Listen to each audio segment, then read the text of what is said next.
far left pushes all kinds of things that, one would never rationally think an Islamist would be in favor of, gay rights, trans rights, a bunch of, abortion, things that just don't fit, right, at all. And at the same time, Islamists are pushing things, that, essentially quasi-theocracy, all kinds of, conservative dress requirements and family requirements that that you would think the left would never accept. An interesting question to ask, it's certainly in the West, you see, is sort of while there's very clear that particularly on issues of Islamophobia, as they would call it, or racism, they see them as the same thing, and they try to sort of homogenize it all as the same thing, and that any legitimate concerns about a political ideology, such as Islamism, are conflated with being anti-Muslim or racist. They're definitely doing that.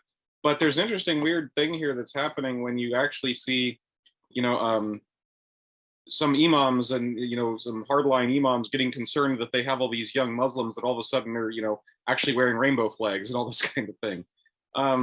So the point is, it's a very unstable alliance. It's a very real alliance. And frankly, I think it is impossible to look at, just the social media feeds of any number of Islamist groups or even leftist groups that deal with these kinds of causes and not realize that there is an obvious alliance. It's very out in the open. They don't bother to try to hide it. They don't even pretend that it's not there. At the same time, what you're speaking of, it is unlikely because it is unstable. It isn't something that naturally occurring. Somebody eventually is going to wind up on the top of this dog pile, and I don't really know how that's going to play out. One of the enablers of this alliance, would you say, is the lobbying power? Whether it's China or Pakistan, it's an open secret that many of these diplomats have a very good lobbying power in Washington. And that perhaps is a reason why a certain attitude is also reflected towards certain countries. I mean, I certainly think that's a part of it. I think media actually, and, is in some ways a bigger, people make a lot of, some, wealthy lobbyist in DC that is, funding somebody's campaign and speaking to someone on the other side and, is getting things done.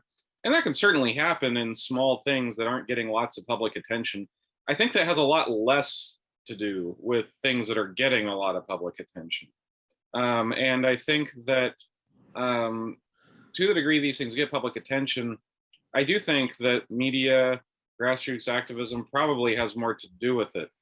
That said, it is worth noting that in the case of Pakistan in particular, a man by the name of Ghulam Nabi Fai is one of the only people that I know of to ever actually get convicted of violating the Foreign Agent Registration Act. I mean, he was taking tens of millions from Pakistan, funneling into essentially pro-Pakistan positions versus, I'm forgetting the name of the group. It was he's had several groups with similar names. I think it was the Kashmiri Council or something like that. I'm sorry, I'm forgetting the exact name. But the point was, he funneled tens of millions of dollars into activism on Pakistan's side on Kashmir.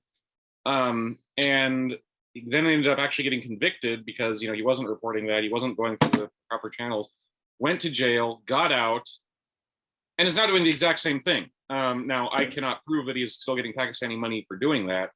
But the point is, Pakistan is one of the few states that has actually gotten caught giving tens of millions of dollars covertly to try to, warp American opinion in their direction. Is that still going on? It wouldn't shock me. I can't prove it.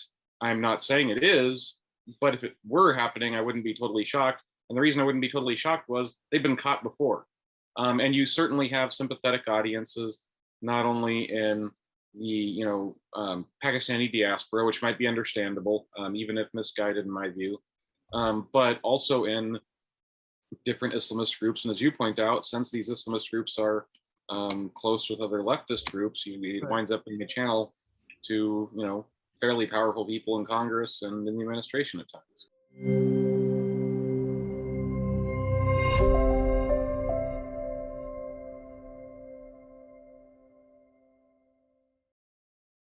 Please remember to subscribe to us and switch on the notifications for this channel.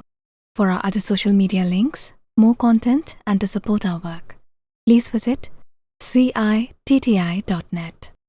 धन्यवाद. Namaskar.